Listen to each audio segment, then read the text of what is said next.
Hey everyone, welcome to the highlights of patch 3.7 livestream. There's not a lot going on with the Archon lore in this patch, but nonetheless we have to cover what went on in the livestream. So let's get right into it. But first of all, the preview for version 3.7 is available on Genshin Impact YouTube channel. I will provide the link in the description, so make sure to check it out if you want to see the entire preview. Now, without further ado, let's get right into the video. I've landed the perfect job. New playable 4-star character of version 3.7 is going to be Kirara. She's a Dendro Sword user and primarily focuses on exploration. We don't know if she has Dendro infusion or not. We were not shown any kind of Dendro infusion on the live stream, so we cannot make any comments about that. Furthermore, despite being a sword user, she attacks with the claws and paws in normal attack combo of 5 hits, and even her charge attack is a claw attack, so it makes me wonder what her plunge attack would be. Her elemental skill is an interesting one. Now on tapping, it generates a normal shield, which would be a Dendro shield of course, but when you hold it, it transforms Kirara into her yokai form of a cat of course, and while she is in this form, her movement speed, her climbing speed and jump power is increased significantly, making her one of the best characters for exploration. As shown in the livestream, Kirara generates 3 particles when her skill is tapped and she generates 1 particle when an enemy is hit. On the other hand, her elemental burst is a Dendro bomb attack. After detonating, it generates lots of mini bombs which are cat shaped. Very good detail however, I really like it. Now these mini bombs can further be detonated by enemies contact or when they expire on their own. And last but not least, we touch upon one of the best things that Kirara has, her passive talent which allows her to go near boars and birds without startling them. That means we can now farm the fowl and meat for days, and Timmy should watch his back. I've landed the perfect job. Boy oh boy. Version 3.7 can be called a rerun patch in terms of 5 stars.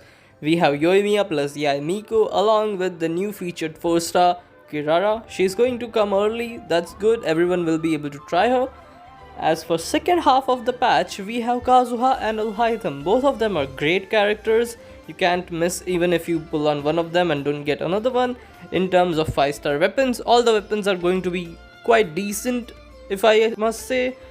It's been a long time since we got one of these kind of patches. I've landed the perfect job. In version 3.7, we are greeted with Yoimiya's Story Quest Part 2, in which she ventures off into Sumeru as well as Kawei's Hangout event. I've landed the perfect job. Let's shed some light on the main attraction of version 3.7, the International TCG Competition. Yes, you heard me correctly, we are going to have an intercontinental TCG competition amongst Mondstadt, Liyue, Sumeru and Inazuma. Now there is going to be lots of involvement of very familiar faces that we have seen throughout the event, along with a new face named Charlotte, which is apparently a character, a female reporter from Fontaine. The event will be divided into 2 parts, the storyline and the gameplay. There would be 4 minigames in the main event. Now first minigame is named Tour of Wonders. In this game, we collect lots of stamp and race against the time in order to get lots of rewards.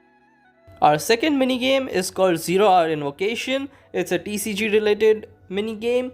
In this, we have been given a pre-made deck that we have to use in order to compete with opponents, and those opponents may be familiar faces. Moving towards our third game, Evermotion Mechanical Invoker. Now this is just a rerun of a previous minigame or like a proper event that we had, but this time around it has some relation to TCG as well as lots of quality of life changes. I am quite excited to see this one. And lastly, we have our last minigame of the main event named Heart of Dice. In this minigame there's a lot of randomness, but it's in our favor, so it's going to be good. We kill lots of enemies with same elements, we get lots of buffs, enemies get debuffs, etc, etc, you know the drill. Moving forward, despite being a complicated main event, the rewards for this main events are very simple. A new free 4-star bow along with a crown and lots of primo gems. Now I know that not a lot of people are going to like this, but remaining all the events are just rerun events.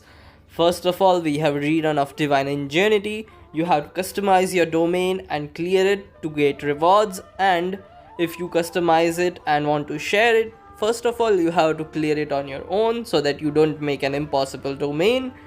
And this time around is going to be co-opable so that you can play with your friends to earn rewards.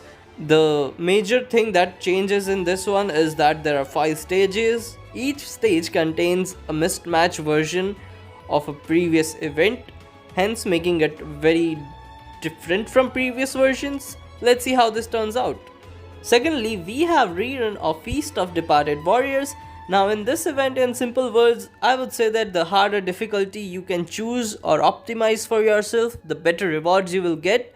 The difficulty is customizable, although the Primo Gems are capped at the lowest difficulty, so you may not have any incentive to harder your difficulty, but this is definitely a strength check for veterans. And lastly, we have the rerun of Phase Trials. Now this is an event that we got not too long ago. This is the photo clicking event in which we photo click the enemy's weak points that get exposed and we kill the enemies instantly. It was fun back then, but this time around there's a caveat. We can only use the trial characters in the domain, but then again I don't really mind because the enemies are going to die when I click the photo. I've landed the perfect job. An important thing in version 3.7 is about TCG. A lot of things are getting added. For instance, we will be getting all the 4 Archon cards, as well as new character cards, enemy cards, and some NPC cards. There's also going to be 2 new game modes within the TCG. First game mode is going to be a PvP focused one. It's called Arena of Champion. Basically, it's a best of 5 matches. The person to score more than 3 wins consecutively will win the match. Second game mode is called Forge Realms Temper. It's a player versus enemy game mode in which you can customize the difficulty. It's basically easy mode for TCG. I've landed the perfect job. The livestream ended with this mysterious video. Please comment down below if you know what this is. As always, thank you for watching and consider subscribing. And I shall see you guys next time. Peace.